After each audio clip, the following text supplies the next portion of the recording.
चेहरे पर आती है एक अलग ही मुस्कान, जब बेटियां बढ़ाती हैं अपने माता पिता की पहचान। अपनी मंजिल तक पहुंचने का मिला तुम्हें सम्मान, तुमसे ही बनी रहेगी तुम्हारे माता पिता की पहचान। जय हिंद साथियों, कैसे आप सभी। मैं नेहा स्वागत करती हूँ आप सभी का आपके अपने परिवार में। साथियों, इस क्लास में हम लोग हिंदी का प्रैक्टिस सेट करते हैं। जो भी क्वेश्चंस पिछले वर्ष किसी ना किसी परीक्षा में आए हुए हैं, वही क्वेश्चंस इस क्लास में हम लोग डिस्कस करते हैं। तो यदि आप इस चैनल पर नए हैं तो चैनल को अभी सब्सक्राइब कर लीजिए, ताकि आगे आने वाली क्लासों के नोटिफिकेशन आपको समय पर मिलते रहें। साथियों, बिना किसी देरी के शुरू करते हैं आज की क्लास। आज की क्लास का आपका पहला क्वेश्चन है, निम्नलिखित में से कौन सा स्वर कंठ तालव्य है। आपको बताना है ऐसा कौन सा स्वर है जो कंठ और तालव्य दोनों से जिसका उच्चारण होता है। तो बताइए, ए हो जाएगा, आ होगा, औ होगा या फिर ई होगा। देखिए, तो कंठ तालव्य यानी कि कंठ से भी बोला जाए और तालव्य से बोला जाए, तो ऐसे आपका कौन सा स्वर है। देखिए, जो आ का उच्चारण स्थान है, आ का क्या है, कंठ, और प्लस ई का क्या है आपका, तालव्य। आ और ई बराबर मिला के क्या बनाते हैं आपके, ए बनाते हैं ना। तो कंठ तालव्य क्या हो जाएगा ध्वनि, इसका सही उच्चारण आंसर क्या हो जाएगा आपका, ए। क्या, ए। जो कंठ तालव्य है इसका ए जो वर्ण है, स्वर है आपका, इसका उच्चारण स्थान क्या है, कंठ तालव्य। ठीक, आ का कंठ है, ई का तालव्य है, और औ है, इसका क्या हो जाएगा, ये कहाँ से बोला जाएगा आपका, कंठोष्ठ से। कहाँ से, ये जो बन के मिलता है आपका, मिलके बनता है आ प्लस ऊ से, नहीं, आ प्लस ओ से, आ प्लस ओ से, है ना। तो ये हो जाएगा आपका कंठोष्ठ। क्लियर। तो इसका सही आंसर हो जाएगा आपका ए। इसके बाद नेक्स्ट क्वेश्चन है आपका, किस वाक्य में उचित विराम चिन्ह प्रयुक्त हुए हैं। आपको बताना है इसमें से 4 ऑप्शन में से कौन सा ऐसा वाक्य है जिसमें विराम चिन्ह है जो सही प्रयोग किए गए हैं, कोई भी मिस्टेक नहीं है। तो देख लीजिए, पहला है आपका, अजी क्या ऐसा हो पाएगा। क्या ऐसा हो पाएगा, क्या आ गया, तो यहाँ पर आपका प्रश्नवाचक निशान, प्रश्नवाचक विराम चिन्ह होना चाहिए था। ये प्रश्नवाचक है ना, क्या ऐसा हो पाएगा। और अजी तो यहाँ पर आपका ये विस्मयादि बोधक होना चाहिए था, है ना। इसके बाद है, उफ कितनी गर्मी है। उफ कितनी गर्मी है, तो यहाँ पर आपका क्वेश्चन नहीं होना चाहिए था, पूर्ण विराम होना चाहिए था यहाँ पर, है ना। इसके बाद है आपका, मैंने पूछा क्या बात है। मैंने पूछा क्या बात है, इसका सही आंसर हो जाएगा आपका ऑप्शन नंबर सी। इसमें जो विराम चिन्ह है बिल्कुल सही हैं। और इसके बाद है आपका, क्या तुम मुझसे कल मिल सकोगे। ये आपका प्रश्न कर रहा है, तो यहाँ पर आपका प्रश्नवाचक चिन्ह लगना चाहिए था। क्लियर। इसके बाद नेक्स्ट क्वेश्चन है आपका, निम्नलिखित शब्दों में से किस समूह के सभी शब्द शुद्ध हैं। आपको बताना है किस समूह के सभी शब्द शुद्ध हैं।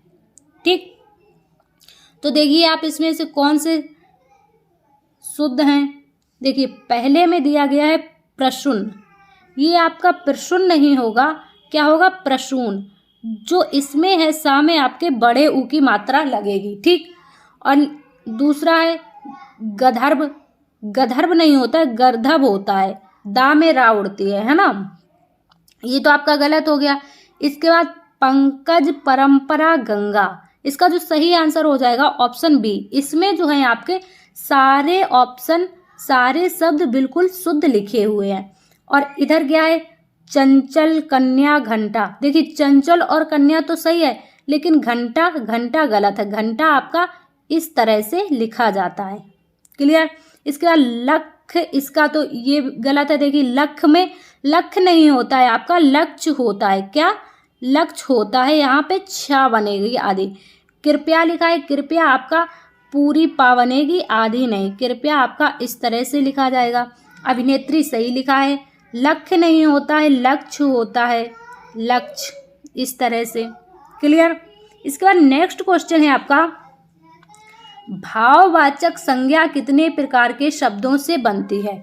आपको बताना है कि भाववाचक संज्ञा कितने प्रकार के शब्दों से बनती है। 3 प्रकार के शब्दों से, 4 प्रकार के शब्दों से, या फिर 5 प्रकार के शब्दों से, या फिर 6 प्रकार के शब्दों से। आपको पता है संज्ञा के कितने भेद होते हैं, संज्ञा के 5 भेद होते हैं आपके, है ना। तो इसमें आपका बताना है कि जो भाववाचक संज्ञा होती है वह कितने प्रकार के शब्दों से मिलकर बनती है। तो देख लीजिए, तो इसका जो सही आंसर हो जाएगा आपका कितने, 5 प्रकार के शब्दों से मिलकर बनती है आपकी भाववाचक संज्ञा।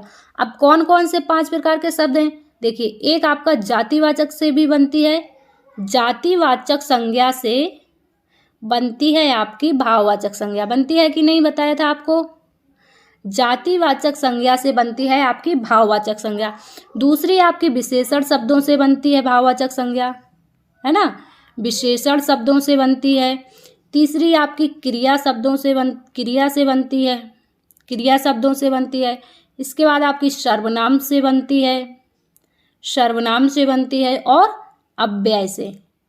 तो इन 5 शब्दों से मिलकर बनती है आपकी भाववाचक संज्ञा। तो इसका क्या सही हो जाएगा आंसर, 5 प्रकार के शब्दों से संज्ञा बनती है। क्लियर। नेक्स्ट है आपका, लकड़ी कौन से संज्ञा भेद का शब्द है। आपको बताना है लकड़ी जो शब्द है आपका कौन से संज्ञा भेद का शब्द है। बताइए, आपकी द्रव्यवाचक हो जाएगी, जातिवाचक हो जाएगी, भाववाचक हो जाएगी, या फिर व्यक्तिवाचक संज्ञा हो जाएगी। तो देखिए, लकड़ी क्या होता है, लकड़ी को हम लोग नाप तोल सकते हैं, है ना। लकड़ी को क्या करते हैं, नापते तोलते हैं कि 1 कुंटल लकड़ी चाहिए, 5 कुंटल लकड़ी चाहिए, थोड़ी लकड़ी चाहिए, ज़्यादा लकड़ी चाहिए, है ना। तो ये आपकी किस में आएगी, द्रव्यवाचक संज्ञा में आएगी। इसका जो सही आंसर हो जाएगा आपका ऑप्शन नंबर 1, क्या, द्रव्यवाचक संज्ञा। साथियों, यदि आपको क्लास पसंद आ रही है तो आप लोग क्लास को लाइक कर देंगे और अपने दोस्तों के साथ शेयर जरूर करें, है ना। इसके बाद नेक्स्ट क्वेश्चन है आपका, वह कल मुझसे मिलने आएगी, रेखांकित शब्द के आधार पर पुरुषवाचक सर्वनाम के भेद का सही विकल्प चुनें। आपको इसमें रेखांकित शब्द है वह, क्या है, वह जो शब्द है ये रेखांकित है। रेखांकित शब्द के आधार पर पुरुषवाचक सर्वनाम के भेद का सही विकल्प आपको चुनना है। अब देखिए, पुरुषवाचक सर्वनाम के कितने भेद होते हैं आपके, 3 भेद होते हैं, अन्य पुरुष, उत्तम पुरुष और मध्यम पुरुष। क्या होता है, देखिए, उत्तम पुरुष क्या होता है आपका, बोलने वाला। कौन होता है, वक्ता, कह लो वक्ता, है ना। उत्तम पुरुष में क्या आता है, वक्ता। मध्यम पुरुष में कौन आता है, श्रोता, जो उसकी बात को सुनता है, श्रोता, है ना। अन्य पुरुष में कौन आता है, जिसकी हम लोग बात करते हैं, जिसके बारे में बात करते हैं। तो इसने वही कहा है कि वह कल मुझसे मिलने आएगी। मतलब 2 बंदे आपस में बातें कर रहे हैं, 2 दोस्त आपस में बातें कर रहे हैं, कह रहे हैं कि वह कल मुझसे मिलने आएगी। तो रेखांकित वह पुरुषवाचक सर्वनाम का भेद है, किसका कौन से सर्वनाम का भेद है, तो इसका हो जाएगा आपका ऑप्शन नंबर बी, क्या, अन्य पुरुष में। वह जो शब्द है आपका किस में आ जाएगा, अन्य पुरुष में। समझ गए होंगे आप। इसके बाद नेक्स्ट क्वेश्चन है आपका, किस वाक्य की क्रिया अकर्मक है। अब देखिए, अकर्मक और सकर्मक क्रिया को कैसे पहचानेंगे आप, जहां पर जिस वाक्य में क्रिया का फल कर्ता पर पड़े, किसका फल, क्रिया का फल कर्ता पर पड़े, वहां पर होती है आपकी अकर्मक क्रिया। और जहां पर क्रिया का फल कर्म पर पड़े वहां पर होती है आपकी सकर्मक क्रिया। या फिर यूं कह लीजिए, जहां पर क्या का क्वेश्चन करने पर आंसर मिल जाए तो सकर्मक क्रिया होगी, और जहां पर क्या का क्वेश्चन करने पर आंसर ना मिले तो वहां पर आपकी अकर्मक क्रिया होगी। समझ गए। तो अब देख लीजिए, इसमें क्या हो जाएगा आपका, राधा निबंध लिखती है। तो देखिए, क्या कर रही है, निबंध लिख रही है, क्रिया है आपकी, कौन, राधा, लिख रही है राधा, है ना। तो क्या है, इसका फल किस पे पड़ रहा है आपका, क्या का आंसर करने पर, क्या का क्वेश्चन करने पर आंसर आपको मिल रहा है। ठीक, इसके बाद है पक्षी उड़ रहे हैं। पक्षी उड़ रहे हैं, क्या कर रहे हैं, उड़ रहे हैं, कौन, पक्षी, है ना। तो क्रिया क्या है, उड़ने की, और कर्ता कौन है, पक्षी। तो यहाँ पर आपका क्रिया का फल सीधा कर्ता पर पड़ रहा है, तो इसका आंसर क्या सही हो जाएगा, ऑप्शन नंबर बी। जहाँ पर क्रिया का फल कर्ता पर पड़े वहाँ पर आपका अकर्मक क्रिया होती है। इसके बाद सी देख लेंगे आप, मीना खाना बनाती है, क्या, खाना बनाती है, बनाती है क्रिया हो गया आपका, क्या, खाना, खाना क्या हो गया आपका, क्रिया कर्म हो गया, है ना। इसी तरह श्याम बच्चे खिला रहा है, खिला रहा है क्रिया हो गई, क्या, बच्चे। ठीक, समझ गए आप। तो इसका जो सही आंसर हो जाएगा बी, यानी कि जहाँ पर क्रिया का फल कर्ता पर ना पड़ के, सॉरी कर्म पर ना पड़ के कर्ता पर पड़े वहाँ पर आपकी अकर्मक क्रिया होती है। नेक्स्ट क्वेश्चन है आपका, निम्नलिखित में से किस वाक्य में परिमाणवाचक क्रिया विशेषण है। आपको बताना है कि परिमाणवाचक क्रिया विशेषण किस वाक्य में है। अब देख लीजिए, परिमाणवाचक क्रिया विशेषण, परिमाणवाचक क्रिया विशेषण क्या होते हैं आपके, मतलब नापा तौला जा सके, जिनको नापा तौला जा सके वही तो होता है आपका परिमाणवाचक, है ना। तो देख लीजिए इसमें, तुम बहुत अच्छे खिलाड़ी हो, खिलाड़ी हो कैसे, बहुत अच्छे, खिलाड़ी हो कैसे, अच्छे हो, है ना। यहाँ पर दिया है दूसरा, मैदान हरा भरा है, मैदान हरा भरा है, मैदान कैसा है आपका, हरा भरा है। यह लड़की सुंदर है, क्या है, सुंदर है, लड़की कैसी है, सुंदर है। तो ये जो सारे आपके हो जाएंगे तीनों किस प्रकार के क्रिया विशेषण हो जाएंगे, गुणवाचक, कैसे, गुणवाचक तीनों आपके क्रिया विशेषण हो जाएंगे। लड़की का गुण है सुंदर, मैदान कैसा है, हरा भरा, ये भी गुणवाचक हो जाएगा। बहुत अच्छे खिलाड़ी हो, कैसे हो, अच्छे हो, ये आपका गुण है कि आप अच्छे खिलाड़ी हो।